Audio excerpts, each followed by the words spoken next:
Welcome to Pelvic Biz Podcast. I'm Dr. Kelly Alhui. I've grown my pelvic health practice, orthopelvic physical therapy, and now I'm helping pelvic health professionals do the same. Each week, I give you the knowledge you need to grow your practice. Let's get into today's episode. Hey Pelvic Biz Podcast listeners. This is Hannah, content producer for the Pelvic Biz Podcast. Before we get into today's episode, I want to talk a little bit about our sponsor, Jane. You may be familiar with Jane. They're an all-in-one practice management software making it easy to book, chart, and bill all online. They also offer a fully integrated PCI compliant payment solution called Jane Payments, designed to manage all your payment needs. The team at Jane knows they play an important role in protecting your data, and that's not just your client health records, but credit card information too. Jane Payments is PCI compliant, which helps your business keep your client billing information safe and secure. If you're curious to learn more about PCI compliance with Jane Payments or want to book a one-on-one demo with a member of their team, head to jane.app/payments. If you're ready to get started, enter the code PelvicBiz1mo at sign-up for a 1-month grace period on your Jane account. Now let's get started with today's episode. Today, I'm going to talk about how to become a supremepreneur. So I've created the PelviBiz pyramid, and I'm about to go through that. And I'm going to tell you guys and kind of show you guys different examples of how people have been able to go from wannabepreneur, which is basically no job, no company, nothing, all the way to supremepreneur using the PelviBiz model and the method that I've developed and be able to live the life that they actually want. So I've used this method personally. I have coached over 60 pelvic health therapists, and I think had at least 40 plus women leave their jobs and be able to create a career that they actually love. So there are 5 different names on this pyramid. I'm going to quickly run through them. So number 1 is the wannabepreneur. The wannabepreneur is someone that has 0 patients. They're making $0 from their personal business a month. They're a person that actually wants to quit their job, and potentially they want to be a pelvic health provider. We also, just so you guys know, in the PelviBiz community, we have people that are, working with TMJ. We also have a person that works with eating disorder. So it's not just pelvic health therapists that I coach, but typically the majority of people are pelvic health therapists. I will say, however, they're all women-owned businesses. So that is a first level, is the wannabepreneur. This was me when I was working on my outpatient orthopedic job. And I was like, you know what? This just isn't doing it. Like, it's not doing it for me. It's not filling my cup. It's not my vibe. I can't operate the way I want. And you're trying to think of like, what else is out there? Like, this just can't be it. That's the wannabepreneur phase. When you're like so scared to just make the jump and you're wondering like, should I do a side hustle? Should I just say screw it all and just dive deep into my business? Like, what do I do? That's a wannabepreneur. So if that's you, you're right there. We're going to start from the bottom and work our way up the pyramid. So the second tier on the pyramid that I came up with is a pelvicpreneur. A pelvicpreneur is someone now that considers themselves having a side hustle. So that could mean 1 patient a week all the way up to 7 patients a week. And they are typically people that are just like, I'll treat you for free if you give me a review, or I'll just like come to your house. Typically these people are mobile. They may even have a small room, renting a room from like a massage therapist, maybe 1 or 2 days a week, but nothing's really solidified. These people also might be making 1 to 6K a month. I really don't like this phase, pelvicpreneur, because it basically is telling us that you're in it, but you're not in it. This phase can be very challenging for people, and they want to give up right here because, like I said, they have like 2 fingers in, but they don't have all the fingers in. And what that does is it distributes their energy into working for someone else. So they have to like shift their brain to being like, okay, cool. I need to do that. But then now I got to create and develop my own business over here. And now I got to do that too. So their energy starts to get sucked and they're like, oh my gosh, this is so much work. And that's when a lot of people start to question, is entrepreneurship for me? Because I don't know how people work and also try to create their own company. The reality, though, in this phase is the faster that you can let go of that other job and focus on your business, that is what's going to make all the difference and keep your energy. So in this phase, there's two different ways that you can do it. You can be like me, that just literally said, I'm so tired, my health is so bad, I'm going to make the jump and I'm going to dive all the way in. And I just quit my job within 2 weeks and I dove headfirst into my company. And within 1 month, I was able to replace my income. Or you could be the person that plays it more safe and you're like, look, I'm going to quit my outpatient orthopedic job. I'm going to get this PRN job over here at like a skilled nursing home so that I can create my own hours. And then I'm going to start my own company. That's the more safe zone. And that could also be a slower path, and that's okay. Just know that your energy is going to be sucked from that because you're just going to be distributing it, in all different directions. And it's not going to be hyper focused on one thing. But it's okay. It's another way to do it. So there's two different ways. It just depends on how much belief and confidence you have in yourself. And if you feel that you have the right guidance, you feel that, then I would make the jump. If you're like, I'm not sure. Okay, well then hire someone to help you out, figure out the path, and figure out what you need to do to move to the next phase. So the next phase is a solopreneur. The solopreneur, these people are very scared to hire. This was, again, myself. I've been in all these phases, by the way. So someone that's very scared to hire. They feel that they have to do it all. They are treating the patients. They're running the clinic. They're answering the phones, getting in sales calls. They are doing all the things. This is a very, very tiring phase, okay? Because you're doing everything and you don't have any help.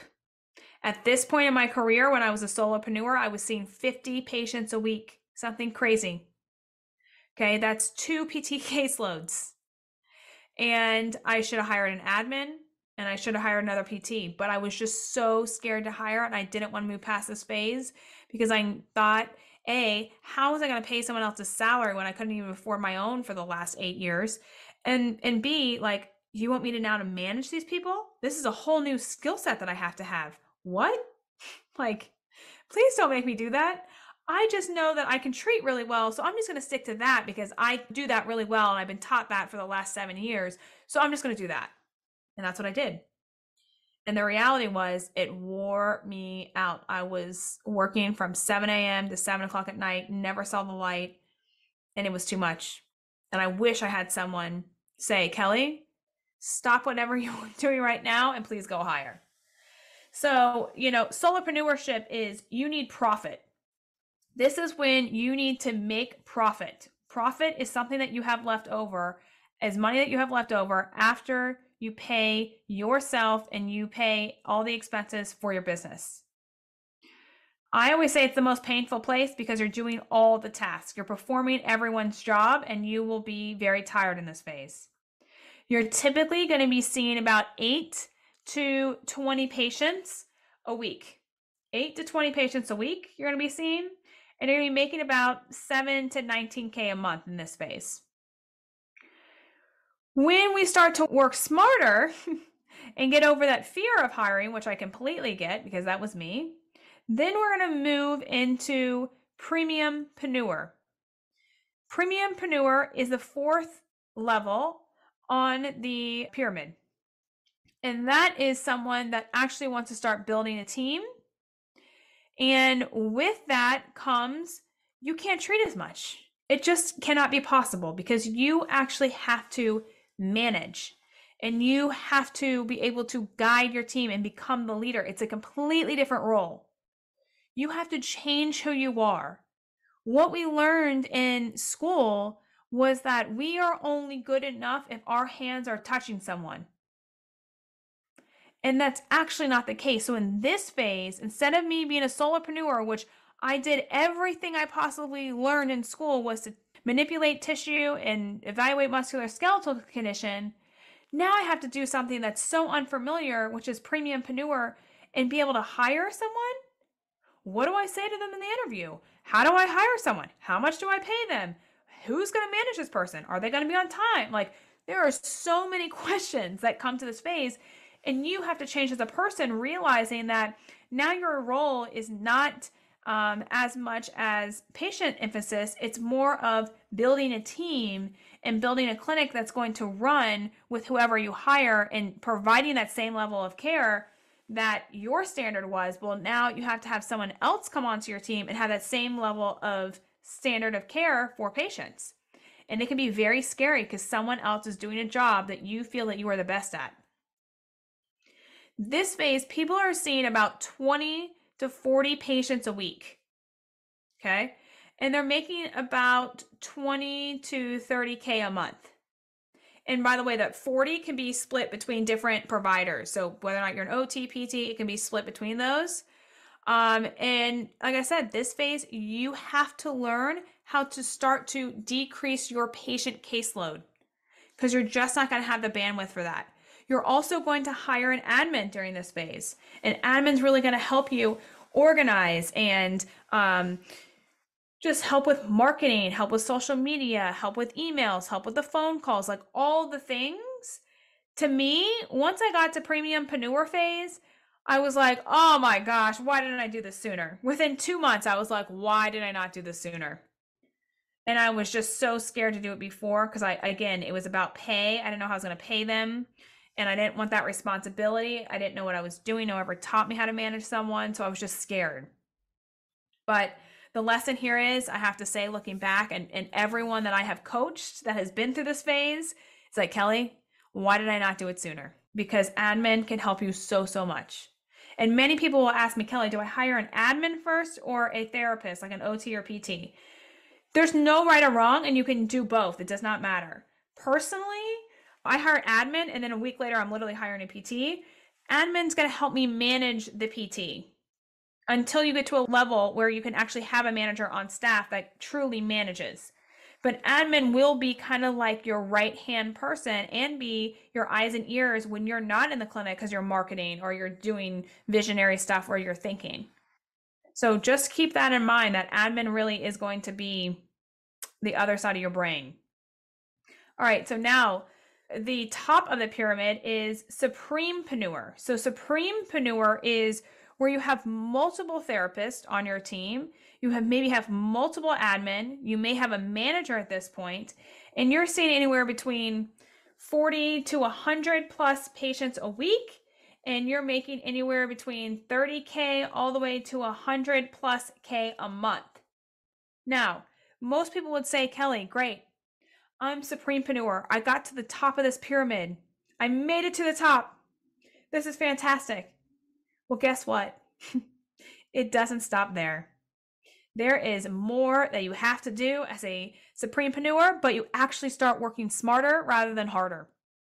So with this, when I'm supremepreneur, what that means is I have now pulled back patient care. Personally, I don't treat patients, but I pulled back from patient care, and now I have multiple people on my team. You might have 5, 6, 7, 8, 9, 10, and you have to then start to envision where the company is going so that you can nurture all the employees that you have to help better them in their con ed, to help better them as clinicians, to help better them with helping patients get to their goals. That's your role. Your role is also to start guiding the ship. So if I'm not out marketing, or if I'm not out, or if I'm just not at home, like thinking about what's the next step for this company, then that's where supremepreneurs start to lose it. If they think that they made it to the top and that there is no other place to go, and they just say, oh, okay, I'll just try to let the clinic run and not think, their clinic will stop growing. Instead, if you are a supremepreneur or want to be one, just know at the top, you got to keep investing in yourself. You got to keep investing in learning. You have to keep investing in, how am I going to make things better? You have to keep investing in systems at the top. Systems are key to be able to get you to pull out of the clinic if that's what you want, or decrease your hours at the clinic so that you are doing these other higher level tasks. And I say it's higher level because if you don't have time to like talk to your team, if you don't have time to do management stuff of like supporting your team in a way that they need you, good luck. I mean, it is super, super hard. And if you're just in the room treating, it just doesn't work out well because they need your attention, and your attention is on the patients instead of you trying to actually lead the team. And everyone's looking at like, well, are you the leader? Are you the leader? Are you the leader? So who's leading the ship? Okay, now what? And it creates chaos indirectly. You know, clearly you guys don't mean to create chaos, but that's what it creates. So Supremepreneur, there's always tons of learning and educating and leadership that has to take place in the Supremepreneur phase. And you stay there and you keep investing and you try to keep building the best team and have the best systems. That's key. So that is the PelviBiz pyramid for OTs, PTs, PTAs. I would love to know in the comment section where you guys are at. What's the journey you've been on? Like, were you able to move from wannabepreneur to pelvicpreneur to solopreneur to premiumpreneur and then supremepreneur?